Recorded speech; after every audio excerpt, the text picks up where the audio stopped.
Oi, gente! Para quem não me conhece, meu nome é Gabriela Reitman.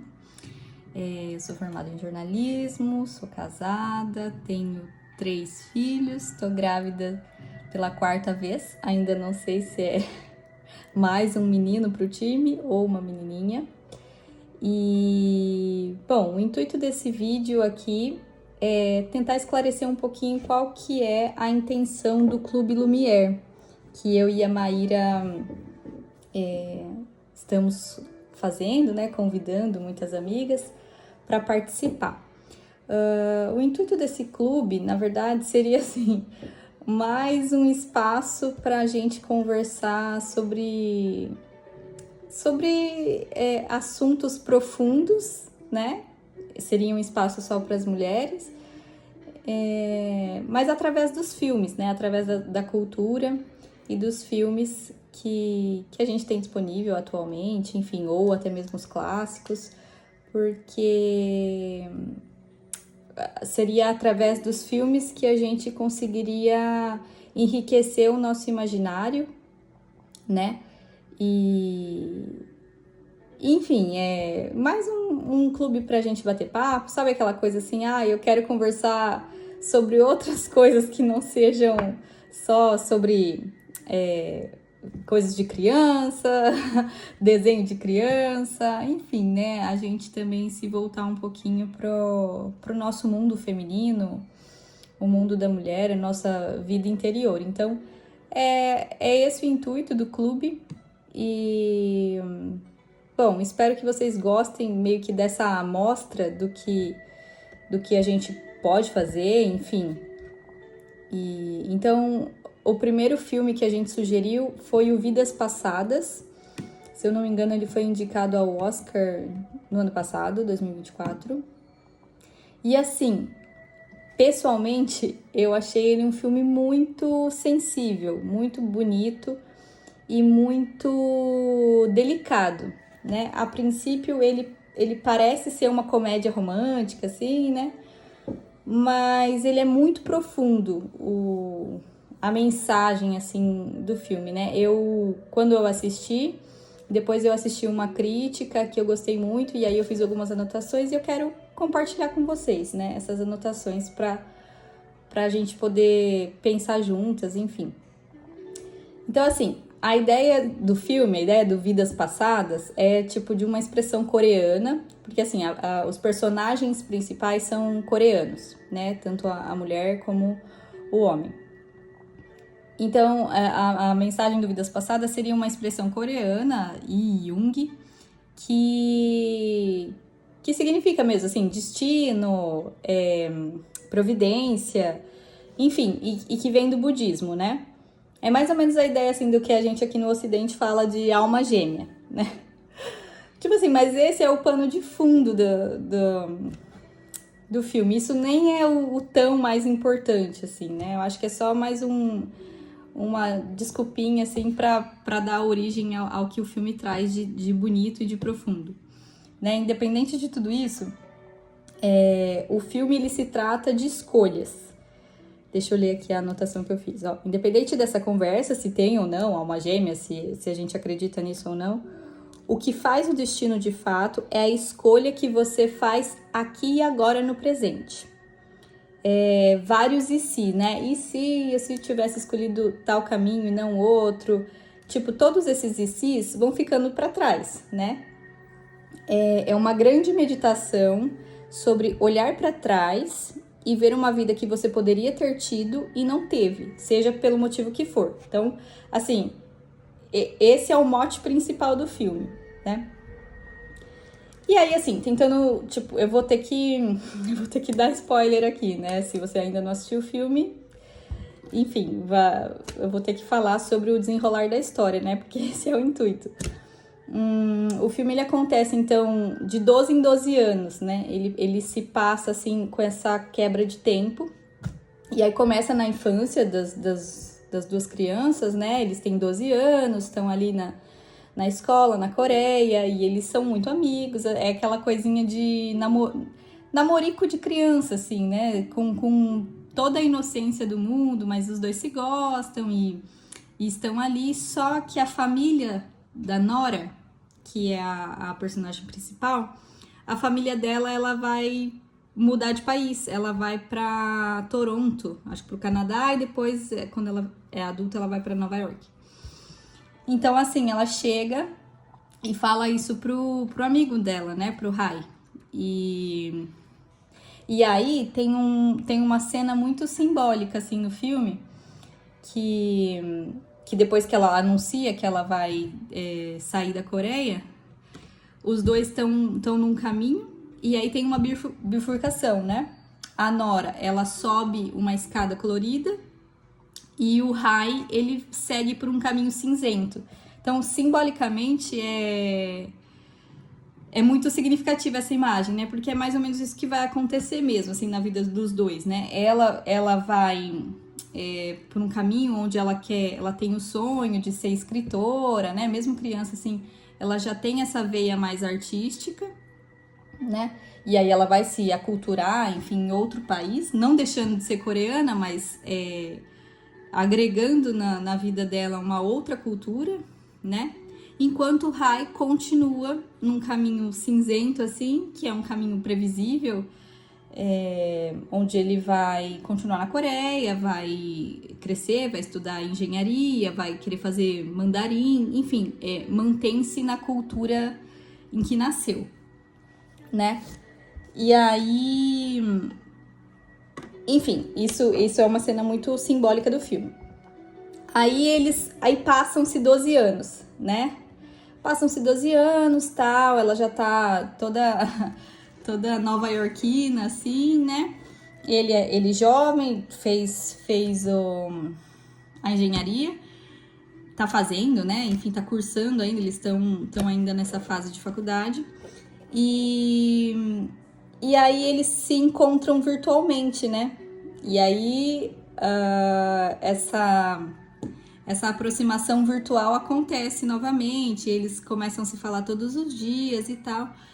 E aí chega um ponto da história que eles já não são mais amigos, né? Eles são praticamente namorados, só que não declararam isso abertamente, né, um pro outro. E aí o filme ele é delicado porque ele acontece mais você percebe mais ele através das expressões corporais, faciais, do que propriamente aquilo que está sendo falado, sabe? Ele não é muito óbvio nesse sentido, é muito uma expressão corporal mesmo, de como eles estão, quando eles estão conversando pela tela, né? E como esse relacionamento, hoje em dia, assim, a gente pode ter até uma intimidade muito maior virtualmente do que pessoalmente, né? Às vezes a nossa personalidade, ela pode tender a se desenvolver mais... Peraí, só um minutinho. Se desenvolver mais, assim, de forma virtual, hoje em dia, do que quando a gente tá pessoalmente, né? Com a pessoa. Enfim, aí chega um ponto do filme que eles precisam tomar uma decisão. E aí... Porque, assim, tudo tende a isso, né? Eles já eram amigos, eles se reaproximaram virtualmente, e aí eles chegam num ponto, assim, que... E aí, né? Essa saudade, essa necessidade da presença, ela fica latente. E aí, novamente, eles se encontram numa bifurcação de vida. Tipo, o que vai acontecer, né? Ou a Nora voltava pra Coreia para ficar com o Rai, ou o Rai ia para Nova York, mas ela não voltaria, né? Porque ela ainda queria seguir a carreira dela de escritora. E ele também, por sua vez, não queria sair da Coreia, porque tinha que estudar o mandarim por causa do trabalho dele. Então, assim, esse é o ponto da história em que ambos se gostam, mas se eles quisessem ficar juntos, um deles teria que se sacrificar. Não tô falando assim, ela teria ou ele teria que se sacrificar. Não. Ambos fizeram, assim, suas próprias escolhas e de fato, eles não escolheram um ao outro, né? Eles escolheram outras coisas que são legítimas, mas eles não escolheram um ao outro, né? Isso fica muito evidente, né? E aí, principalmente para Nora, o Rai acaba se tornando essa vida que poderia ter sido e não foi, né? Aí, 12 anos depois, o Rai tá 12 anos atrasado, né? E a Nora já tá, tipo, resolvida, né? Ela já se formou, ela já tá com a carreira boa, ela já é casada e é muito feliz, né? E aí o Rai também, de alguma maneira lá, ele consegue encontrar o contato dela, da Nora, e fala que vai fazer uma viagem para Nova York, vai estar passando pela cidade e que gostaria de encontrá-la, né? A princípio, para Nora, esse encontro era um encontro de um antigo amigo, assim, tava tudo tranquilo, de boa, né? Mas pro Rai, no fundo, ele tava indo, tipo, ver qual é que é, né? Assim, 12 anos atrasado. Deixa eu ver o que eu anotei aqui. Beleza. Aí, beleza, né? Aí ele chega na cidade. E, a princípio, aquilo que pra ela era só um encontro de um amigo antigo e tal, a presença física do Rai desencava na Nora essa vida que ela poderia ter tido e não teve, mas que ela gostaria de ter tido. Ela não errou na escolha dela de ter ficado, de ter feito a carreira dela. Só que ela abafou aquele desejo dela, né? Ela guardou o luto, porque quando eles terminaram o relacionamento virtual, ela abafou aquilo e logo ela foi para um retiro assim de escritores, né, de artistas e tal, e foi lá que ela encontrou o Arthur, que é o marido dela. E o Arthur tem um papel muito importante nesse filme. A princípio parece que ele é um coadjuvante, mas não. Quem percebia que a Nora assim, tinha algo em que nem ela mesma acessava, era o próprio marido, né? Então, quando o Arthur aparece, tipo, já é metade do filme, já. Mais que a metade, eu acho. Então, a nossa tendência é olhar pra ele e não torcer pra ele, né? A nossa tendência é, eu vou torcer pro casal que a gente tá acompanhando desde o começo. E quando o Arthur aparece, você fala assim, e agora, né? Tipo assim, sai fora porque para os dois principais ficarem juntos. Mas não. E o próprio Arthur fala isso. Ele fala assim, olha, se isso fosse um filme, e é mesmo, né? Se isso fosse um filme, eu seria o vilão, porque eu tirei a mocinha do mocinho, né? Mas ele falou assim, eu não tenho como competir. Então, ele mesmo sabe que o tipo de história que ele tem com a esposa não é tão profundo, porque não é tão profunda quanto o que ela tem de história para contar com o Rai, né? E aí, ele fala isso, né? Tem uma parte dela em que ele, como marido, não acessa, né? Que ele fala assim, olha, quando você tá dormindo, sonhando, você fala coreano. E assim, é algo que nem ela mesma sabia, né? Porque ela tá dormindo. Então, assim, é como se quisesse dizer, ela não tá plena pro marido, né? Eles não são uma só carne ainda, né? Tipo, ela tem partes dela que ainda não são acessíveis, né? E aí, o Arthur, ele aprende coreano, o marido aprende coreano no esforço de tentar ir atrás de onde ela não permitia, assim, nem mesmo ela se permitia, né, acessar. E que parte que é essa que ela não se permitia acessar? É a parte da história não acabada com o Rai, né? É exatamente isso, essa história abafada com o Hai Sung, que é o nome do personagem. E essa parte é o drama do filme, né? O Arthur, ele poderia ter todas as reações, assim, todas as reações esperadas, né, de um marido. Ele poderia ficar puto da vida, ele poderia se sentir traído.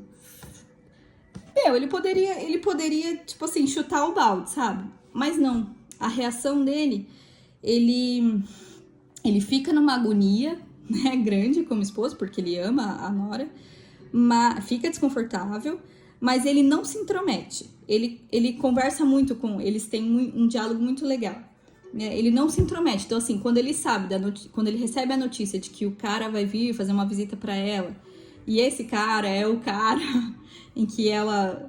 Enfim, é o namoradinho do passado dela, ele não vai se intrometer, né? Então,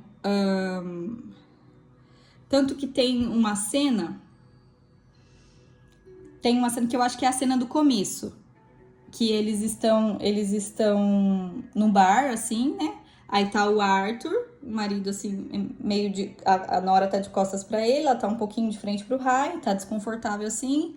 E aí o Rai Sung também tá meio tímido, assim, não sabe o que fazer. E ela, ora conversa com um, ora conversa com o outro, né? Mas... O que eu quero dizer, assim, Não, deu uma travada aqui. A postura corporal é muito importante nesse filme, assim, porque você consegue sentir a tensão no ar, sabe? Bom, só voltando um pouquinho do filme aqui. Já tô acabando as anotações. Então, é sobre essa síndrome de Oxalá, sabe? E se eu tivesse escolhido isso? E se não tivesse escolhido aquilo? Quando a gente tá bem, assim, a gente nem pensa nessas coisas, né? Não faz nem sentido.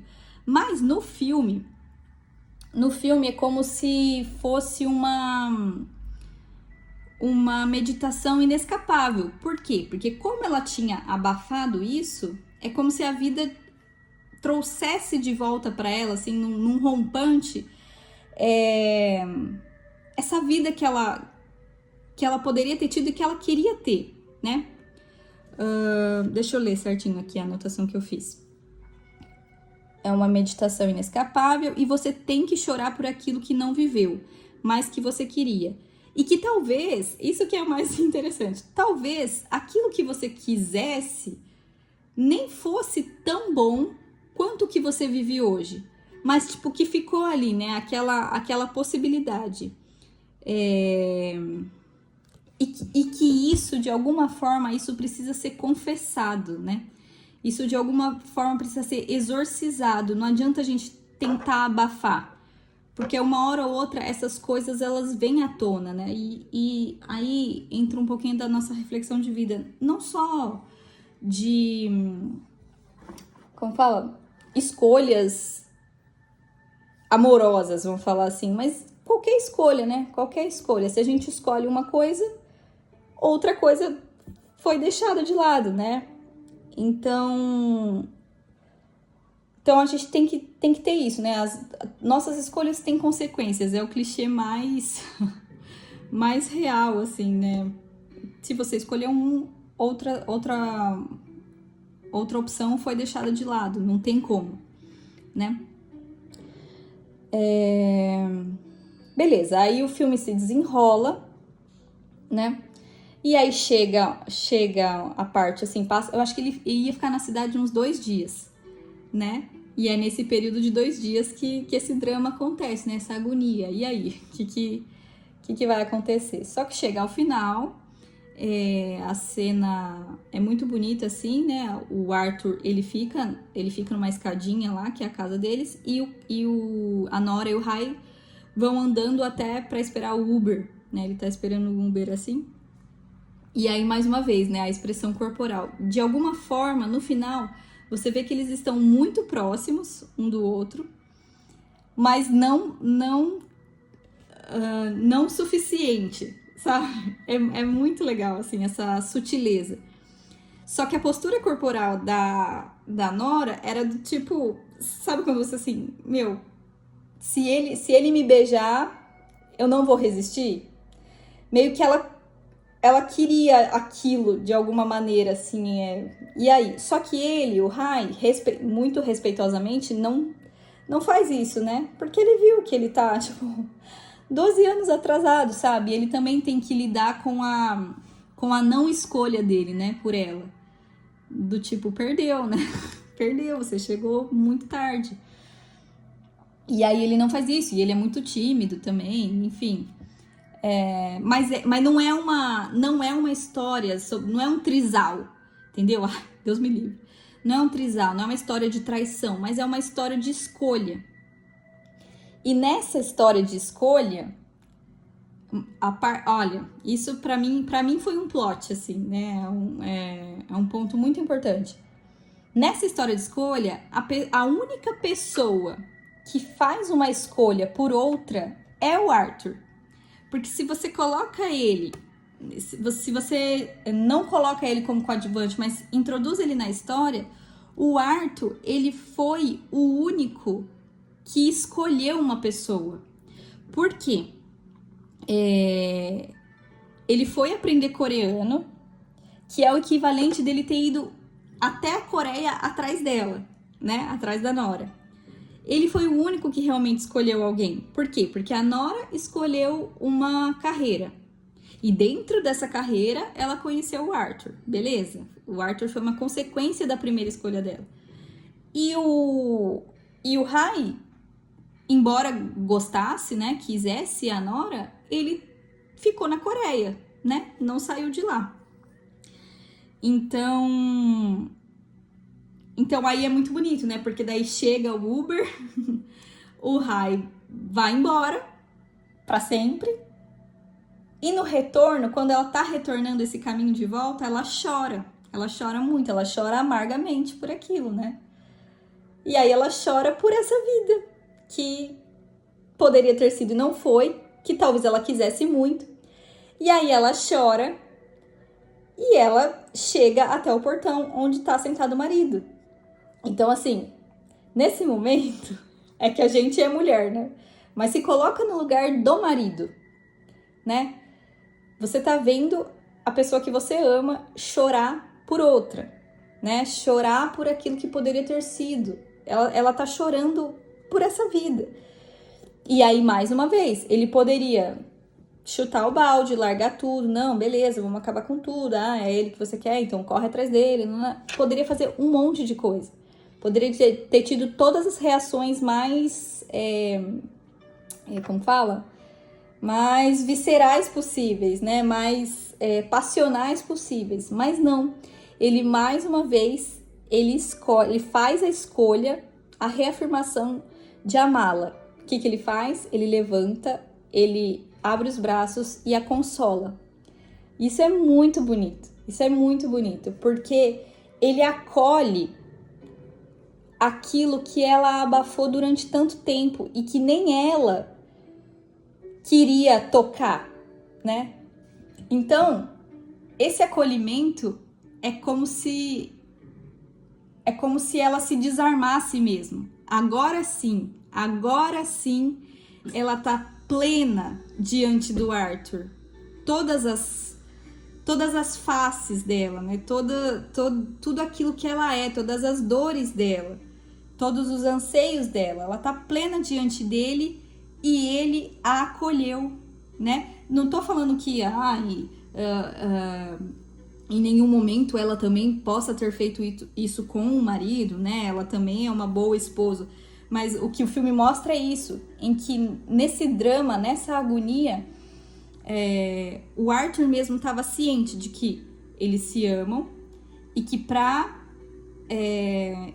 se eles se amassem de verdade, eles teriam que passar por isso, né? Por essa tormenta, por esse retorno desse rapaz, para ela lidar com aquilo e ele estar ali para acolhê-la depois. Então, assim, muita gente pode ter visto o final do filme como frustrante, né? Tipo, putz, ela não ficou com o cara da Coreia, né? Ela continuou com o marido. Mas é um filme redentor. Por quê? Porque mostra mais uma vez isso, né? Que as escolhas, elas são feitas no momento presente. Então, no presente, o Arthur escolheu amá-la, né? e ela, de certa forma, exorcizou aquilo que ela tinha abafado. Então, assim, a importância também da gente viver o luto, chame como for, né, assim, mas viver o luto de uma perda ou de uma escolha, ou, enfim, não abafar aquilo, não colocar para debaixo do tapete, porque aquilo é o que nos integra, né? As nossas dores, elas também fazem parte daquilo que a gente é hoje. Mas enfim, o Arthur decide curar a dor de amor da Nora com o amor dele. Isso é muito bonito. A Nora e o Arthur no final do filme é um final feliz. O choro da Nora é curado pelo abraço do marido.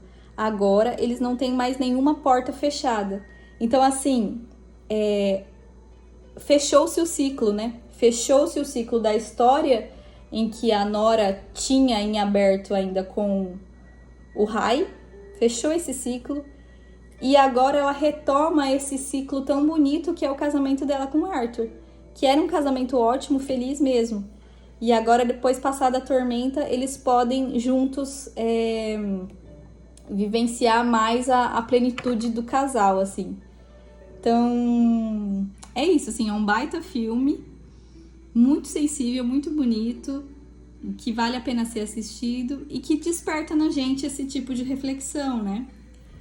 Então, nossa, falei bastante aqui, mas seria mais isso, gente. Então, assim, quando a gente assiste um filme ou lê um livro, enfim, trazer à tona aquilo que ele desperta, né? Não só a parte mais superficial do que é transmitido, mas o que ele pode despertar na gente, quais tipos de meditação, enfim, é sobre isso que o nosso clube quer tratar, tá bom? Do mais, até o próximo, então. Tchau, tchau!